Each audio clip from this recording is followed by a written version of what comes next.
I hope at this meeting to discuss some of your recent travels to the region. Poland should display zero tolerance for terrorism and not help fuel the terrorist infrastructure in our neighborhood.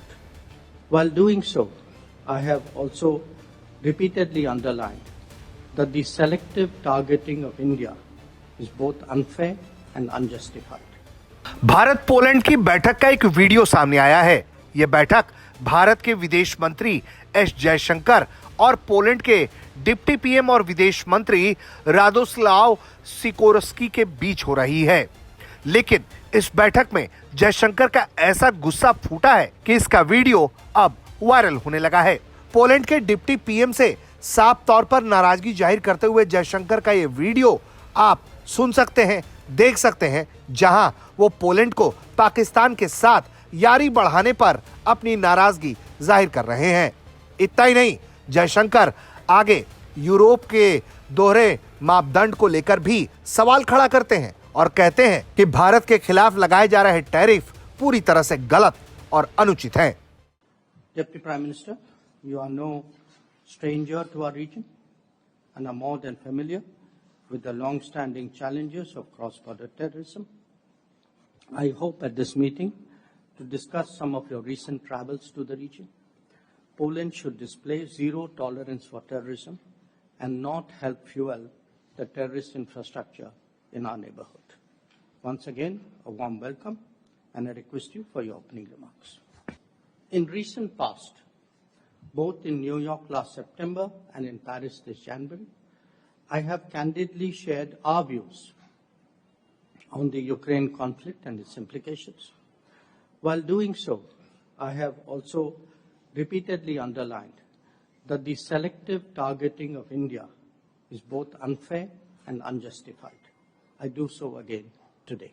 Bharat के विदेश मंत्री S Jaishankar के इस तेवर ने Poland के deputy PM और विदेश मंत्री रादोस्लाव की हालत खराब कर दी। उनका बैठक में चेहरा लाल है, आप तस्वीरों में देख सकते हैं। वो सफाई में कहते हैं कि वो बिल्कुल इस बात पर अपनी सहमति व्यक्त करते हैं कि आतंकियों के प्रति कोई दोहरा मापदंड नहीं होना चाहिए। इसके अलावा वो भारत के टैरिफ वाले नाराजगी पर भी अपनी सहमति व्यक्त करते हुए नजर आते हैं। I completely agree with you on the need to counter trans-border terrorism. Poland, as you may have heard, has been a victim of both arsons and attempted state terrorism when a Polish railway line was blown up under a moving train just very recently. Fortunately, through the incompetence of the terrorists, there were no casualties. I also completely agree with you on the unfairness of selective targeting by tariffs, and we in Europe know something about that also, and we fear that this is progressing to a global trade turbulence.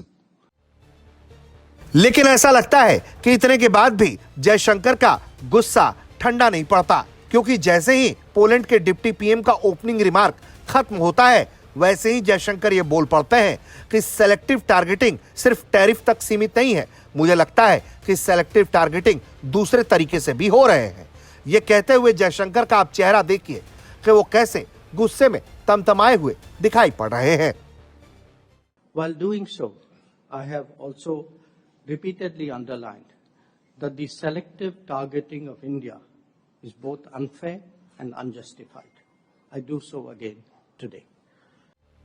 Jaishankar की इस नाराजगी के पीछे का एक बड़ा मुद्दा कश्मीर भी रहा, क्योंकि पाकिस्तान और पोलैंड का जब संयुक्त बयान जारी हुआ, उसमें जहां पोलैंड के पक्ष ने यूक्रेन में चल रहे युद्ध को लेकर जानकारी दी, वहीं पाकिस्तान ने उस बयान में जम्मू कश्मीर विवाद पर अपनी राय रख दी, जिसमें दोनों पक्षों ने अंतर्राष्ट्रीय कानून, संयुक्त राष्ट्र चार्टर के सिद्धांतों का पूर्ण सम्मान करते हुए संघर्षों के शांतिपूर्ण समाधान तलाशने की जरूरत पर जोर दिया था।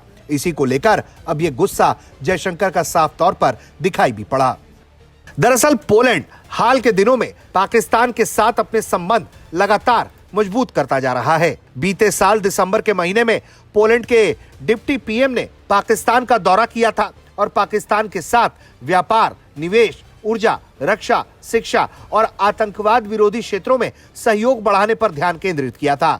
पाकिस्तान के साथ खनन ऊर्जा में एक तरफ जहां पोलैंड गहरा सहयोग बढ़ा रहा है, वहीं दूसरी तरफ वो द्विपक्षीय कारोबार भी जबरदस्त तरीके से बढ़ाता चला जा रहा है। और यही वजह है कि भारत ने पोलैंड के सामने इस बैठक में एक तरीके से रेड लाइन ड्रॉ कर दी है। ब्यूरो रिपोर्ट, भारत तक।